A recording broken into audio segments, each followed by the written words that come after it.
Welcome all to the Amateur's Guide to Shogi.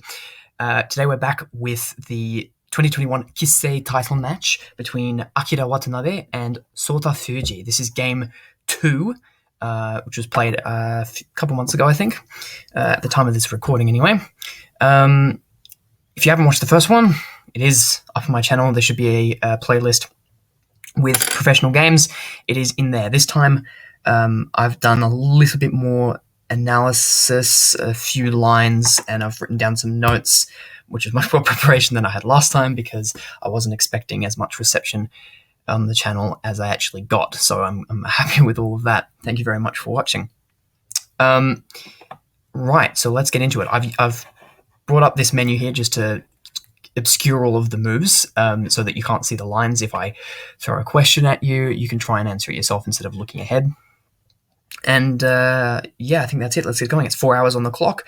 Title match, game 2. On the black end here, we've got Sota Fujii, and on the white end, Akira Watanabe, the defending champion. So, if you watch the first one, you will notice that the opening is very, very, very similar. In fact, up to this point, I think it's identical, but obviously the colors are switched. The king moves to the side, just like I believe Fujii played this last time, with the king moving to the side.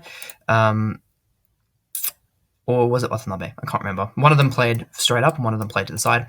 Or actually, last time I think it was to this side. Regardless, it's very, very, very similar. Double static rook and double climbing silver. Or at least that's what this usually indicates. So, get a normal advancement of moves, and a couple of trades of pawns, and Watanabe just brings the rook back. Now, one question is, can you just take this pawn instead? It is a free pawn, and the answer is yes, you can. It is basically equal. The computer says it is equal, but it's just not quite what Watanabe was going for. Obviously, it allows the rook to just be chased away, help advance the silver, which is what Fujii kind of wants to do anyway. And then at this position, the rook has to go somewhere. It can't go here because of this, and it can't go here and here. It could, stick around and stay in danger by going forward one step, but that's obviously very dangerous. So now, of course, you have to bring it back to one of these three squares anyway.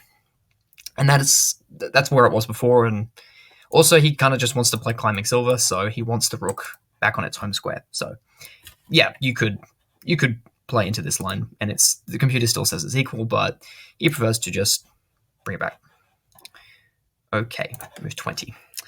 So, of course, the silver develops, and just quickly, this move. Fujii spent like 18 minutes on this move or something, which is the first significant amount of time spent on any move in the game.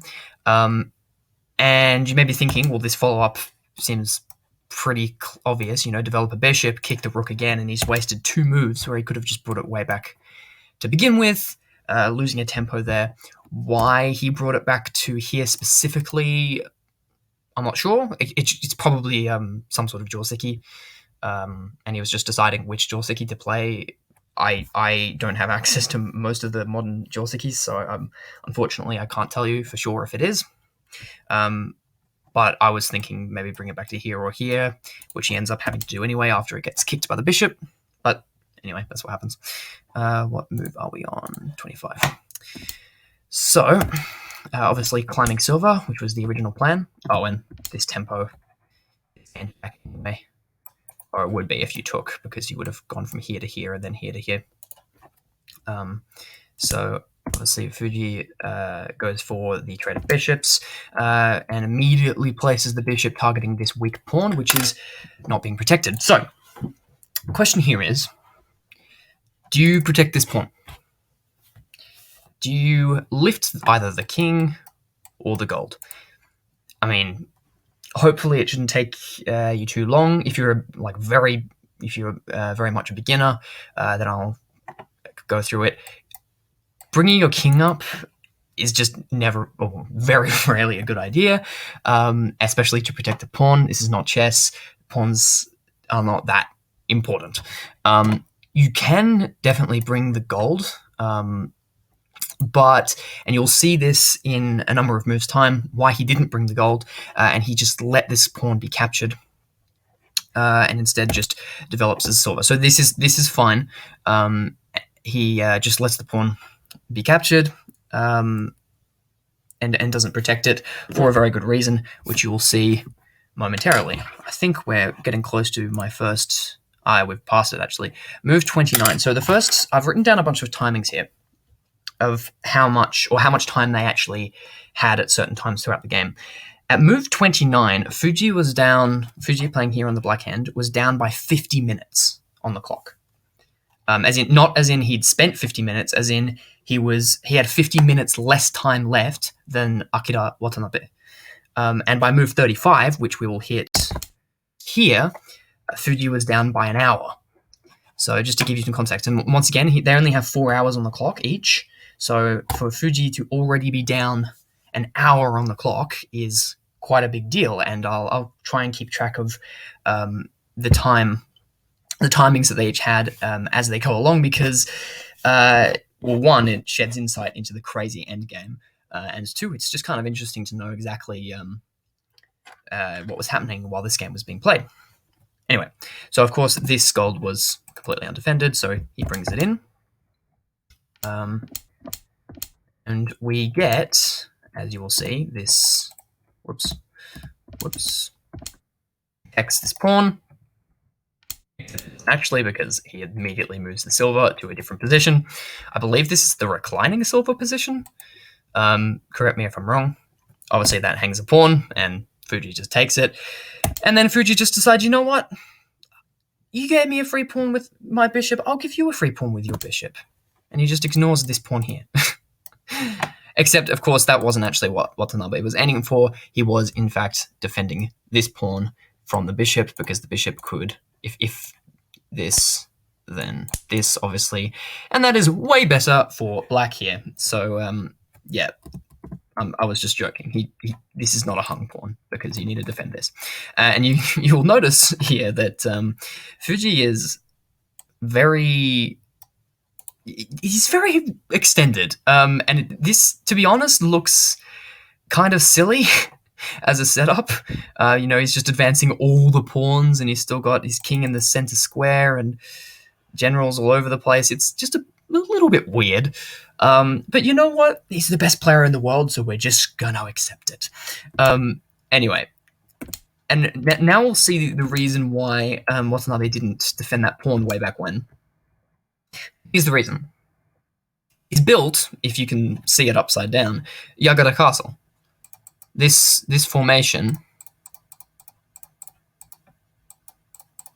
is effectively Yagata Castle. I mean, a full Yagata Castle would have another pawn here and this pawn here, but it basically is Yagata Castle. It's the most important part is the king and the generals, right? So what we've got here is a situation where they've both opened up with aggressive openings, static rook climbing silver. But in the midst of all of this crazy aggression, Watanabe has actually managed to form Yagata Castle against Sota Fujii's static rook without wasting much time or tempo. And meanwhile, Fujii's attack is sort of... It's not really there. So Watanabe clearly, managing to pull off very neat castling there by not putting the gold here. See, if he moved the gold here to defend this pawn, which was snipped before, then he couldn't have formed Yagata Castle. He could have, if you swap these two, then it's a castle, but it's not as good as Yagata Castle. And of course, this pawn, in the end, is at the end of the day, it's not that important as time goes on, and you'll see him replace it as time goes on. So, where are we at in terms of the clock? 50, move 50. So at move 45, which we passed a little while ago, Fujii was down by an hour and 15 minutes. So the gap in time is increasing. And by move 53, 1, 2, 3, he's down by an hour and a half. Roughly. It's like an hour and 27 minutes. So Fujii is clearly just losing a lot of time here. It's dwindling. So you'll see we'll see if there's any effects of that happens later on in the game. So of course we see an exchange of bishops and a drop. Here's a pop quiz for you. Do you need to defend this? Pause the video if you need the time. Should you defend this, even though it is already defended from this attack? Hopefully that didn't take you too long. If you got it, good job.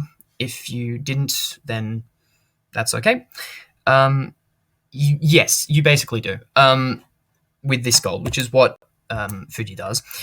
If, for example, you were to just ignore it and just play some random move like developing a knight, this capture seems like you would be losing material, but of course you need to look a few moves ahead and you would see that this pawn is now unprotected because this gold has moved.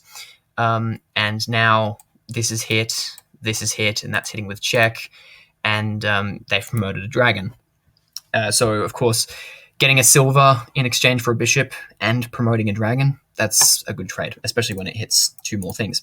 Now, of course, the computer is stupid, and it's saying that this is like completely equal, this position, but I would challenge anyone to want to play black in this position. I put white has got a full Yagata castle, black has no attack, and white has a dragon in their camp ripping things open. I don't care what the computer says. White is better. Just white is better in this position. So much easier to play. So, yes, you need to defend that. Going back, I need to go back to the line. Move 60. Try and keep that in mind. Okie dokie. So, protects the silver, and it is once again attacked by another silver. Takes, trades off the pieces, and attacks this weak square on the king's head. So normally, of course, this pawn in Yagata Castle would be sort of preventing this bishop's attack, but of course at the moment it's not there. So he just replaces it, and that cuts off the bishop, and you can't make an attack against Yagata Castle with just a rook. We get the gold scooting out of the way, but more importantly is trying to protect this pawn from this attack. In fact, in this position here, instead of moving this pawn, computer is actually suggesting just sack the bishop for the gold and the pawn and promote a dragon, which would actually be a good trade. Why he didn't do that, I'm not sure. I think I personally would have done that, but of course, and the computer is saying to do it. But you know what? He's Watanabe. So, he's Watanabe. So, of course, we get the bishop being kicked back. And now we're actually going to see a cool sequence of moves, kicking this bishop around, starting from this gold's attack, right? And Fujii does some masterful piece maneuver here to completely render this bishop useless. And you'll see that over the next few moves. So first of all, he kicks it back with the gold. Then he kicks it back with the pawn, which moves back to here. Could it have moved back to here or here? Yes, but neither. I mean, for starters, here it's staring at nothing. And here it's staring at its own gold, and it's playing a very defensive role, and it's not even a very good defensive position. So it's obvious to put it here where it's still exerting pressure over a long diagonal. It's attacking one of your opponent's pawns as opposed to your own pawn, and sort of offsetting Fujii's bishop here. And then we get this pawn drop, which is really cool. It's a really cool pawn drop. If you want to try and pause the video here and try and figure out why he played the pawn drop, please go right ahead. It is very cool. I do like this pawn drop. So ignoring the fact that you can just take the pawn for now, what happens if you don't take the pawn? Obviously, you're not threatening to just advance the pawn because you would just get taken. However, you do have a silver in your hand. So say that white just does some random move. You can throw down the silver here, and yes, you sacrifice a silver for a knight, but at the end of the day, you promote and you fork the two major pieces. And you're not getting out of that. You can take this, but you just take this, and then this bishop is defended. So obviously this is good for black, material-wise. Okay, but hang on a second, just take this pawn. Let me ask you in this position, 4 pawns in your hand, which you can't really use. You've got like one file to put them in. Well, and which he did. He put it here. But more importantly, the only piece that Fujii has got in his hand is a silver. Where, if you could put a silver on the board, where would you want to put it? Now, you want it to accomplish something. You're not just going to drop it for no reason. So let's think of like attacks. You could drop it here, but that would be silly because once they move the rook out of the way, this silver is completely trapped and you would just lose the silver. Likewise, if you dropped it here, you would, force the Yakata castle to disassemble, but once again, this silver is then trapped and they would pick it up and then just put it back. So of course, it's not something like that. You can't put it here to attack this gold because it just gets snipped. So what else can you try and do? Well, what about facilitating this pawn? Which is what I thought he was trying to do with this next sequence of moves. But in the end, of course, the sequence of moves does something so much cooler and more complex than this. But just for now, to imagine it, try and imagine breaking through with this pawn and breaking things open and, doing a big advance. You want to facilitate this pawn push. So you want to place a silver here. How do you do that? Okay, yeah, you could just drop the silver, but that loses the initiative. And the initiative is important. So he creates a threat of dropping the silver here and forking the pieces. So then Watanabe is like, okay, cool, I'll just take that. But then he's like, I wanted to drop the silver here anyway, man. And now it's attacking the bishop, gaining a tempo and forcing the bishop back. Well, it would if Watanabe allowed it to, but he decides to just attack, his opponent's bishop instead. Equal danger. But, he just scoots that back and then he gets, Watanabe scoots his bishop back as well. So then I was like, oh, okay, cool, that's amazing. So he's gained a tempo here, and now he's going to push this pawn, except not right now because he would sack a bishop. But he'll figure out this bishop problem, and then he'll scoot this pawn and take this pawn, or more realistically, it would be push takes, and then you have a silver here ready to make some sort of attack on the castle. In reality, this whole sequence of moves, starting from kicking the bishop back, and kicking it back and back and back and back, and then bringing it forward, bring the major pieces forward so that you can attack them more directly. That's a great proverb is defend against the major pieces by bringing them closer. And this whole sequence of moves ends in this. Because what does this do? This bishop is completely cut off from the rest of the game. It's stuck. It can't get out. You can't take. Just die. It can't. It can go here and then here or here. But once again, that's wasting 2 moves to accomplish effectively nothing. It's not doing anything here or here. So this whole sequence of moves just establishes the silver in a good position, facilitating these pawns, but simultaneously literally cuts the bishop out of the game. This is now a useless bishop, which is just incredible that he did it all the way from back here. And what's more, it's stranded on the edge. So this is coming because there's nothing you can do about it. So effectively, Fujii just won a bishop there because unless Watanabe wants to waste a move doing this to get out of this sort of attack, then the bishop is trapped and it's dead. Which, of course, Watanabe doesn't do because it's Watanabe. He's not going to waste moves. So, what does he do instead? Well, he defends against, this sort of push. And after a few moves, around, piece shuffling, his edge attack finally hits. And of course, some intermediate moves because the bishop isn't exactly going anywhere anytime soon. It's eventually picked up for the cost of a lance. Now, at this point in time, we're at move 100. So we've actually passed way back here. This is move 71. Okay, at move 71, and I'm sorry I'm not narrating this as it happens because I can't see it, but at move 71, Fujii had gotten down to the less than 5 minutes on the clock. He had 4 hours to begin with. At this point in time, he's hit the 5-minute mark on the clock, which is actually when he made this cool pawn drop. I should have remembered that. That seems like something that's easy to remember. So he's only on 5 minutes on the clock. For comparison, Watanabe at this point in time had 39 minutes on the clock.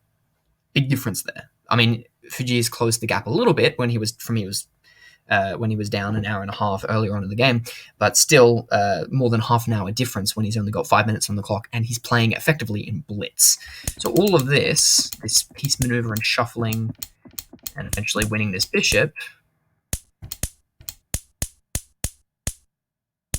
happened when he had less than 5 minutes on the clock. He's literally playing blitz at this point.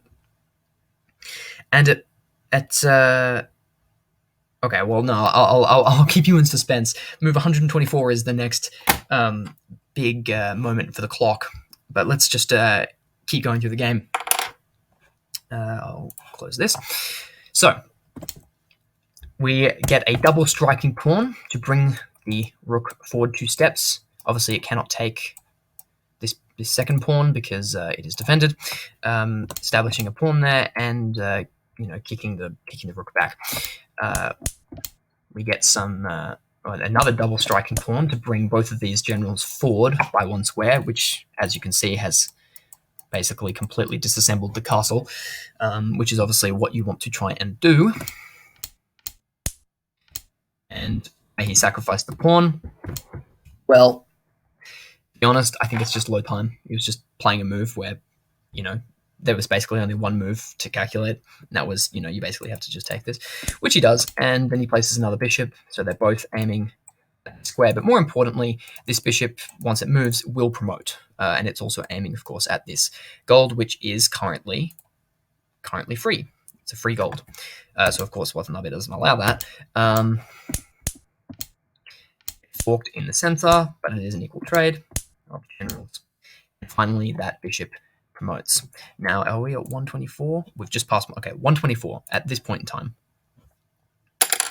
The last time information that I'm going to give you, because they're basically at no time at this point.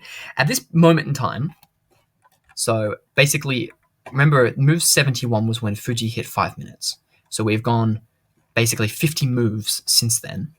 Fujii is now on 3 minutes. He's used 2 minutes in that entire time.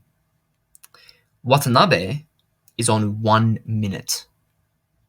So in the same amount of time, he's used 38 minutes from his 39. And now, for the first time, basically the entire game, Fujii is ahead. Okay, yeah, he's only ahead by 2 minutes, but he is ahead. But they are both in complete bullet mode at this point. At move 124. So, of course, there's going to be some potentially weird things, but also it's just amazing how quickly they can play this game. So we get a bunch of generals assembling in the middle, aiming for this king, which is not only in the center of the board, but also 2 squares forward, which is, looks silly. And of course, Fujii moves it back because that's dangerous. Why this pawn wasn't taken earlier, don't know, perhaps time. But he allows Fujii to establish a tokin right next to his king, which will be instrumental later, as you will see. And Watanabe is just advancing all of the pieces, tokens, the golds and the silvers, on this king in the center. And of course, instant replay, Fujii just walks his king right into the flames, because why not?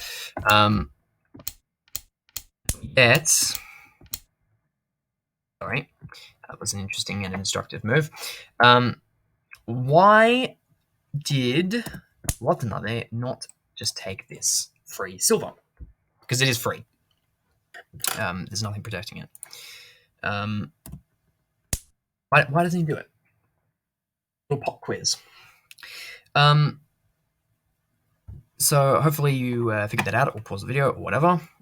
Reason is because, say that he does do that, this move comes. Tokin, horse, this tokin which he allowed to be established there before, it becomes the front line for the attack. And allowing a horse this close to your king is obviously not particularly pleasant. There is only one legal move, which is responded to by this, which would completely cut off the king from everything. And at this point, the computer is just saying, sack the rook and get this position, which obviously does not look very pleasant. However, the computer is saying that this position here is negative, I think negative 13. So, as in for white, saying white is significantly better here. Which is, I mean, yeah, he's got an attack coming and, you know, these in his hand, but the fact that the computer is just saying, like, yeah, this is fine. This is fine. You know, this you've got the initiative now, you know? You can just go on the attack. Computers are stupid, man. Just they're just crazy. So of course, to any human person who only has less than a minute on the clock, this, in his mind's eye, is clearly not something that he wants. So of course, instead, he doesn't take the free silver and instead blocks the bishop's path. And of course, after this bishop comes to join the attack as well, he also blocks that path with this pawn anchored gold. Now, of course, this allows the silver to take, but you can just replace it with another gold, and this very, very strong defensive structure, the pawn anchored gold, because they obviously defend each other. Okay, so you get the rook coming to the party. And actually, I'd just like to draw attention to this particular moment here. Apart from this Tokin, there's like nothing in the attack anymore. Something that if you watch Sota Fujii's games, they are just amazing to watch, and, you know, dare I say it, instructive as well. In somehow he just materializes both attack and defense out of nowhere. It just happens. And keep in mind, he's on like 1 minute on the clock here. And yet, like, you know, 10 moves ago, he was in a situation where, like, he had a bunch of generals coming at him. And then, you know, he even had this general here and the rook coming and there's Tokin and everything. And then suddenly, seemingly out of nowhere, he's got like a castle.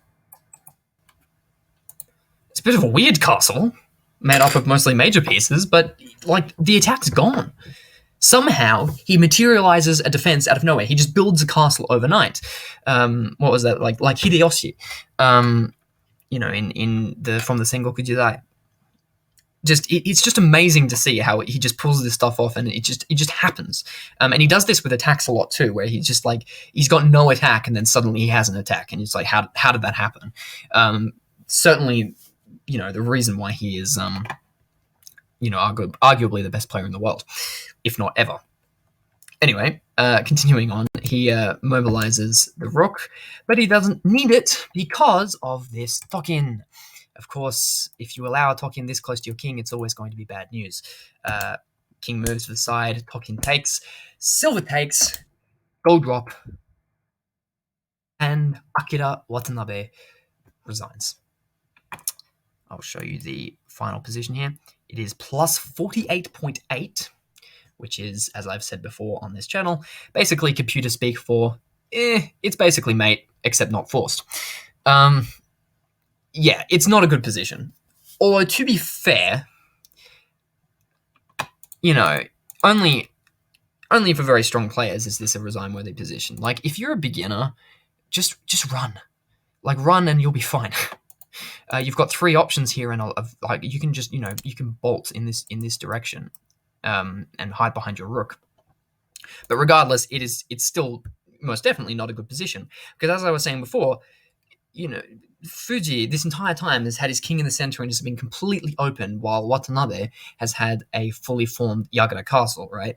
But throughout the game, slowly and surely, Fujii completely broke down the Yagura castle by bringing the generals forward and establishing this Tokin here to be the grounds of the attack, and somehow materialized some sort of, you know, this thickness is what we call it. You know, there's lots of pieces there, which is important in defense because, well, in shogi, you can't have a lot of space because space is area for drops, and drops are usually what, you know, springs an attack. So, you know, when you've got this thickness of pieces, there's very few places for drops, and of course, the drops that can happen are pretty much defended.